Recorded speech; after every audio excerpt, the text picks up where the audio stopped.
Good morning mga nakshi! Magluluto ako ng chicken pastel. Tatanggalin po lang muna natin ang laman ng ating manok at ito po ay pwede po itong panglagay natin sa sopas. Para hindi naman po ubos lahat ang laman. Samal muna po natin para ibubukod ko na lang mamaya. Ayan na po. Ito lang pong laman ang ating kukunin. Ito na po ang ating laman. Ayan na po. At ito naman po ay aking isasahog sa sopas. Di po ba? May pansahog na tayo. May pan chicken pastel pa tayo. Papakuluan ko muna po ito. At titingnan natin ang ating chicken na pinapakuluan. Ayan, lagyan din po natin ng kaunting asin, pampalasa. At nang ang chicken po natin ay may kaunting lasa na bago natin gawing chicken pastel. Dahil malambot na po ang ating chicken, atin na pong kukuhanin. Hihimayin ko naman. Mahirap po ako talaga nagbi-video dahil ako lang pong mag-isa. Kaya kung may mga video po na lumiliit, hindi ko po naturuan lang po ako ng aking apo kung paano yun palalakihin. Palalabigin ko lang po yan at aking hihimayin. Dahil po nahimay ko na lahat ang chicken natin, lalagyan ko po ng isang kutsarang garlic powder.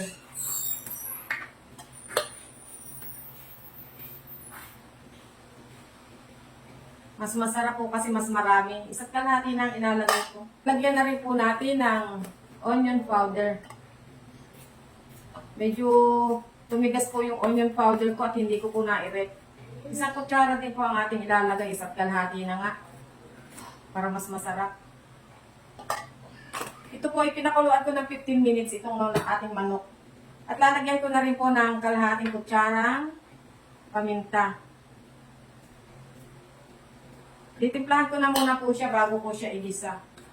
Imemekos-mekos lang po natin ng ganyan. Para po magkaroon ng lasa ang ating chicken pastel. Marami na pong nagluto nito ay ibang version naman po itong aking pagluluto. At mamaya po titimplahan ko pa rin yan ng pangpalasa pag aking ginisa.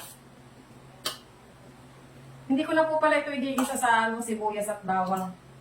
Sa butter ko na lang po siya igigisa kasi tinimplahan ko na po ito. Ayan po, imamarinate ko lang po siya ng ilang minuto bago ko po igisa. Para po pumasok sa ating chicken ang lasa ng aking inilagay na ingredients. Ayan po, meron na tayong aswete. Ilalagay po natin ang ating butter. Antayin lang po natin matunaw. Bago po natin ilagay, may natira pa palang mga buto. Ang ating aswete. Ito po ay mapait pagka po hindi natin na alis lahat. At dahil hindi na po tayo gumamit ng sibuyas at bawang, powder na lang po ang ating ginamit. Igigisa na po natin itong ating chicken. Para po mas madali, minarinate ko na lang po muna sa garlic powder, paminta, at saka po sa onion, garlic onion. Parang pinag-isa ko na lang yun Ganito po akong gumawa ng chicken pastel. May mga sangkap na. Takpan lang muna po natin ng 5 minutes. Ang ganda na po ng kulay ng ating chicken pastel. Sa nakuluan na po siya, ilalagyan natin ng toyo, pampalasa. At lagyan na rin po natin ng oyster sauce. Sinaid ko na lang po yung nasa bote.